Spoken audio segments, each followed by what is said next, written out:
दोस्तों नमस्कार। 1984 में अनुपम खेर ने महेश भट्ट के निर्देशन में फिल्म सारांश से अभिनय जगत में कदम रखा था। उसके बाद केवल 18 साल के अंदर ही अभिनय करियर के चलते हुए भी वह 2002 में बतौर निर्देशक फिल्म ओम जय जगदीश लेकर आ गए थे। महज 13 करोड़ रुपए में बनी इस फिल्म ने उस वक्त बॉक्स ऑफिस पर 14 करोड़ रुपए कमाए थे, यानी कि फिल्म को ठीक ठाक सफलता मिल गई थी, निर्माता को नुकसान नहीं हुआ था। अब पूरे 23 साल बाद अनुपम खेर ने निर्देशन में दूसरी बार वापसी की है और इस बार वह सह-लेखक भी हैं, निर्देशक भी हैं और अभिनेता भी हैं। और फिल्म का नाम है तन्वी द ग्रेट, जो कि 18 जुलाई से सिनेमाघरों में है। हमने फिल्म देखी और आज हम आप सभी के लिए 2 घंटे 40 मिनट लंबी इस फिल्म की रिव्यू लेकर आए हैं। इस रिव्यू को देखने के बाद आप तय कर सकते हैं कि इस फिल्म के लिए आपको अपनी गाढ़ी कमाई के पैसे खर्च करने चाहिए या नहीं चाहिए। कुछ दिन पहले आमिर खान की फिल्म सितारे ज़मीन पर 12 विकलांग बच्चों की कहानी बयां की गई थी, जबकि अनुपम खेर की फिल्म तन्वी द ग्रेट भी एक विकलांग लड़की तन्वी की कहानी है, जो कि ऑटिज्म से ग्रसित है। ऑटिज्म को अनुपम खेर महाशक्ति मानते हैं। वह कह चुके हैं कि एलन मस्क और बिल गेट भी ऑटिस्टिक हैं, तो उनकी नज़र में ऑटिस्टिक यानी ऑटिज्म से ग्रसित लोगों में महाशक्ति होती है, वह असाधारण होते हैं। अनुपम खेर ने इस संजीदा फिल्म को बहुत ही दिल से बनाया है, बड़ी मेहनत की है, लेकिन यह फिल्म आप सभी के दिल को कितना छू पाएगी, इसी पर आज हम इस वीडियो में आगे चर्चा करने जा रहे हैं। इस फिल्म की रिव्यू शुरू करें उससे पहले हम बता दें कि अनुपम खेर अपनी फिल्म तन्वी द ग्रेट को विश्व के कांस फिल्म फेस्टिवल सहित कई इंटरनेशनल फिल्म समारोहों में दिखाकर सराहना पा चुके हैं। अनुपम खेर ने भारत में अपनी इस फिल्म को दिल्ली की मुख्यमंत्री रेखा गुप्ता के अलावा राष्ट्रपति द्रौपदी मुर्मू सहित कई बड़ी बड़ी हस्तियों को भी दिखाकर प्रशंसा सुन चुके हैं। अब सवाल यह है कि इस फिल्म की कहानी क्या है। तो अब हम फिल्म की रिव्यू के सिलसिले को आगे बढ़ाते हैं और सबसे पहले हम इस फिल्म की कहानी की ही बात कर लेते हैं, जिसे अनुपम खेर ने अंकुर सुमन और अभिषेक दीक्षित के साथ मिलकर लिखा है। यह कहानी ऑटिज्म विशेषज्ञ डॉक्टर विद्या रैना यानी कि अभिनेत्री पल्लवी जोशी व ऑटिज्म से ग्रस्त 21 साल की उनकी बेटी तन्वी यानी कि शिवांगी दत्ता के इर्द गिर्द घूमती है। कहानी डॉक्टर विद्या के इर्द गिर्द घूमती है, लेकिन कहानी शुरू होती डॉक्टर विद्या ऑटिज्म के विश्व सम्मेलन का हिस्सा बनने के लिए अमेरिका जाने की तैयारी के साथ। डॉक्टर विद्या अपनी बेटी तन्वी से जल्दी तैयार हो जाने के लिए कहती हैं। तन्वी खुद से अपने जूतों को फीते भी नहीं बांध पाती है, इसलिए डॉक्टर विद्या उसके जूतों के फीते बांधती हुई नजर आती हैं। बेटी के हाथ में अपने पत्र कैप्टन समर रैना यानी कि अभिनेता करण तैकर की तस्वीर देखकर उन्हें याद आता है कि कैप्टन समर रैना कैसे शहीद हुए थे। कैप्टन समर रैना अपनी बेटी तन्वी को सामान्य से विपरीत असाधारण मानते थे। डॉक्टर विद्या अमेरिका जाने से पहले अपनी बेटी तन्वी यानी कि अभिनेत्री शिवांगी दत्ता को उसके दादा कर्नल प्रताप रैना यानी कि अभिनेता अनुपम खेर के पास रहने के लिए उत्तराखंड के लैंसडाउन में ले जाती हैं। कर्नल प्रताप रैना ऑटिज्म से अनजान है और वह शुरुआत में तन्वी के साथ घुलने मिलने में दिक्कत महसूस करते हैं। इतना ही नहीं, वह तो तन्वी के साथ एक बच्चे की तरह व्यवहार करने लगते हैं। विद्या जाने से पहले तन्वी की हालत को प्यार से समझाकर तन्वी और उसके दादा कर्नल प्रताप रैना के बीच की दूरियां कम करने की पूरी कोशिश करती हैं। तन्वी अपने दादा कर्नल रैना के पास लैंसडाउन में संगीत शिक्षक राज साहब यानी कि अभिनेता बोमन ईरानी से संगीत सीखने का मन बनाकर आई हैं। धीरे धीरे साथ बिताए समय और छोटी छोटी बातें से तन्वी और उसके दादा कर्नल प्रताप रैना के बीच रिश्ता बन जाता है। हालात तब बदल जाते हैं जब एक दिन रात में तन्वी अपने पिता व पूर्व आर्मी ऑफिसर समर्था रैना यानी कि अभिनेता तरुण तैकर से जुड़े कुछ वीडियो देख लेती है जो, और तब उसे लगता है कि अरे जो काम मेरे पिता नहीं कर पाए, मतलब उसके पिता सियाचिन ग्लेशियर पर जाते समय शहीद हो गए थे और वह उस वक्त सियाचिन ग्लेशियर की सबसे ऊंची चोटी पर पहुंचकर देश के तिरंगा झंडे को सलामी देते हुए फोटो अपनी बेटी को भेजने वाले थे, पर वह शहीद हो गए। इसी प्रेरणा से तन्वी रात 2:17 पर तय कर लेती है कि उसे सेना में भर्ती होना है और वह उसी वक्त रात में अपने दादा को जगाकर अपनी इच्छा जाहिर कर देती है। यह आसान नहीं है क्योंकि सेना के अपने नियम हैं, अपने गतिविधियां हैं, अपनी परंपराएं हैं, जहां ऑप्टिस्टिक लोगों को नहीं रखा जाता। पर तन्वी की इस इच्छा को, सपने को पूरा करने में ब्रिगेडियर जोशी यानी कि अभिनेता जैकी श्रॉफ और मेजर कैलाश श्रीनिवासन यानी कि अभिनेता अरविंद स्वामी थोड़ी बहुत मदद करने की ठान लेते हैं। मेजर कैलाश श्रीनिवासन सेना के नियमों को जानते हुए भी तन्वी को अपने आर्मी ट्रेनिंग सेंटर में, अकादमी में ट्रेनिंग देकर सशक्त बनाने का फैसला लेते हैं। तन्वी मेजर श्रीनिवासन के अकादमी में जाकर आर्मी वुमेन बनने की पूरी शिक्षा लेती है, पर अंत में एसएसबी की परीक्षा से पहले मेजर कैलाश श्रीनिवासन तन्वी को अपनी अकादमी से बाहर का रास्ता दिखा देते हैं। फिर कई नाटकीय घटनाक्रम बड़ी तेजी से घटते हैं। अंततः तन्वी सियाचिन के ग्लेशियर की सबसे ऊंची चोटी पर पहुंचकर भारत के झंडे को सलाम करने वाली पहली नागरिक यानी कि सिविलियन बन जाती है।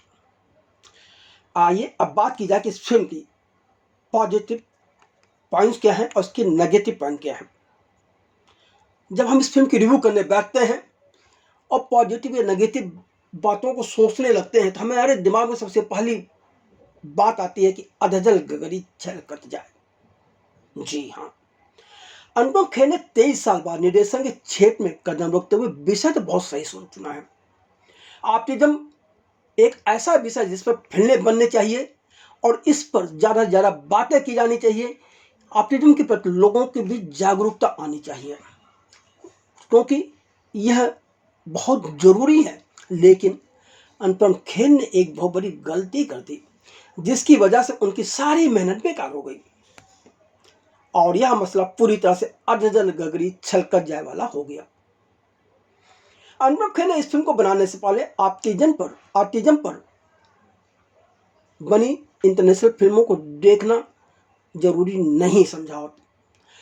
इतना ही नहीं, उनकी पूरी टीम ने, लेखकों की जो टीम है उनकी, 2 लेखक और हैं उनके साथ, उन लोगों ने भी ऑटिज्म को लेकर के कोई रिसर्च, कोई शोध नहीं किया। अगर इन लोगों ने यह थोड़ी सी मेहनत की होती तो तन्वी द ग्रेट बहुत बेहतरीन और एक कल्ट सिनेमा बन सकती थी क्योंकि इसमें दम है। लेकिन इन लोगों ने यह समझ लिया कि मुझे ही सब कुछ आता है, वही सब कुछ है। यही गलती हो गई। वास्तव में इसके पीछे एक वजह भी रही है, जैसा कि अनुपम खेर ने कई बार दोहराया है कि उनकी भतीजी ऑटिज्म की शिकार है, उसे उन्होंने अपने परिवार की एक शादी में देखा और उससे प्रेरित होकर उन्होंने फिल्म बना दी। लेकिन सवाल यह है कि अनुपम खेर ने क्या ऑटिज्म को अच्छे से समझने का प्रयास किया? क्या वह अपनी भतीजी के साथ लंबा समय बिताया या 1-2 घंटे में ही उन्होंने सब कुछ समझ लिया? यही आदमी मार खा जाता है और वही मार अनुपम खेर इस फिल्म में कर गए हैं, ऐसा हमें लगता है। माना कि यह फिल्म ऑटिज्म को लेकर सशक्त संदेश देती है, पर फिल्म ऑटिज्म का व आर्मी के बारे में बहुत कम बात करती है। फिल्म मानवीय संबंधों पर ज़्यादा जोर देती है। यहाँ तक कि पल्लवी जोशी का किरदार अमेरिका ऑटिज्म के विश्व सम्मेलन में भाग लेने जाती है, लेकिन वहाँ पर भी ऑटिज्म को लेकर कुछ खास बात नहीं होती है। मतलब वहाँ कुछ दृश्य नहीं दिखाए गए हैं। वहाँ पर डॉक्टर विद्या यानी कि पल्लवी जोशी को दृश्य हैं, वह कहीं किसी भी कोई भी दृश्य ऑटिज्म से संबंधित ज़्यादा बात ही नहीं करता हुआ नजर नहीं आ रहा है। अजीब सी स्थिति है। वहाँ पर चर्चाएं कुछ तो दिखा सकते थे, लेकिन नहीं दिखाया गया है। क्या इसकी चीज़ सोच रही है, क्या समझ रही है, या तो भाई अनुपम खेर जानते होंगे। निर्देशक व अभिनेता जिस संदेश को देना चाहते हैं उसे वह बार बार पर्दे पर दोहराते हैं, पर यह बात दर्शकों के गले नहीं पहुंच पाती। इसका मतलब यह हुआ कि फिल्म में कहीं ना कहीं मूलभूत बेसिक समस्या है, और यह मूलभूत समस्या ये है कि पूरी फिल्म में ऑटिज्म की बात ही नहीं की गई है।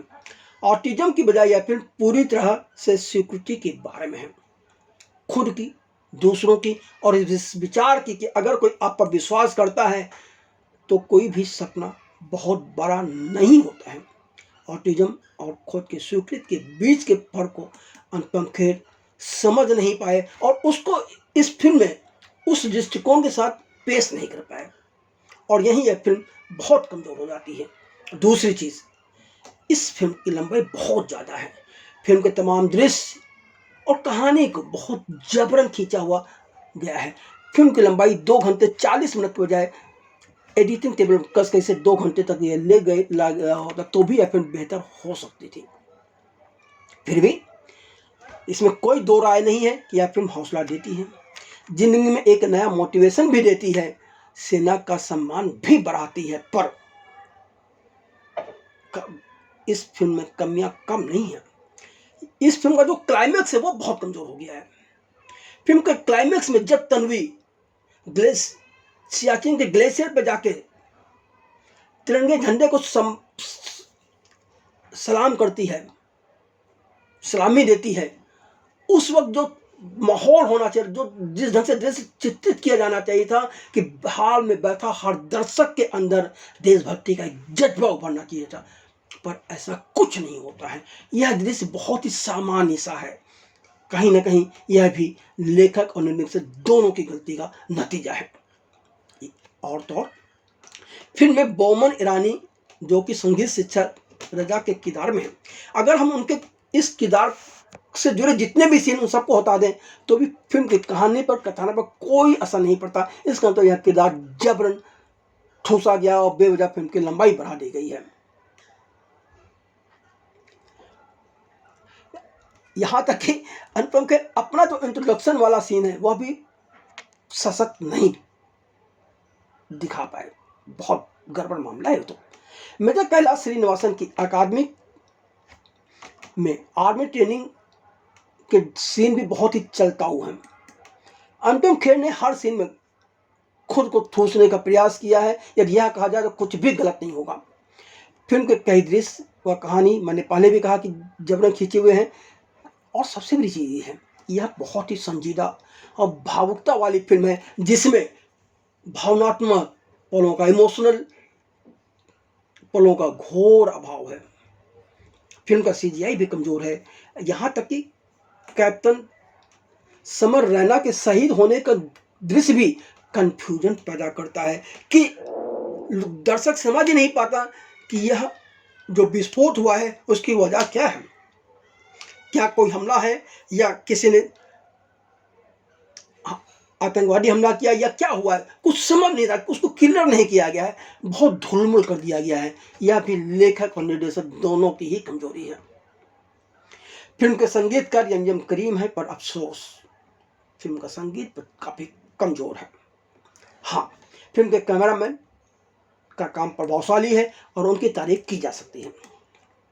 अब सवाल है कि फिल्म में कलाकारों ने किस तरह की एक्टिंग की है, उससे फिल्म पर क्या असर हुआ है।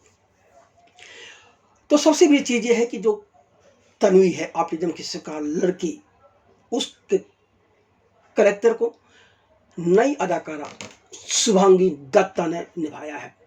शुभांगी दत्ता में एक्टिंग टैलेंट तो नजर आता है, पर लगता है जैसे कि निर्देशक ने उसे खुलकर परफॉर्म करने की इजाजत नहीं दी। शुभांगी ने निर्देशक के हर निर्देश का ज्यों का त्यों पालन करते हुए काम किया है और वो ठीक ठाक है, पर यार उसे थोड़ी सी छूट दी जाती तो वह कुछ और बेहतर करके दिखा सकती है, ऐसा लगता है उसके हाव भाव, उसकी बॉडी लैंग्वेज, उसके काम करने के तरीके से।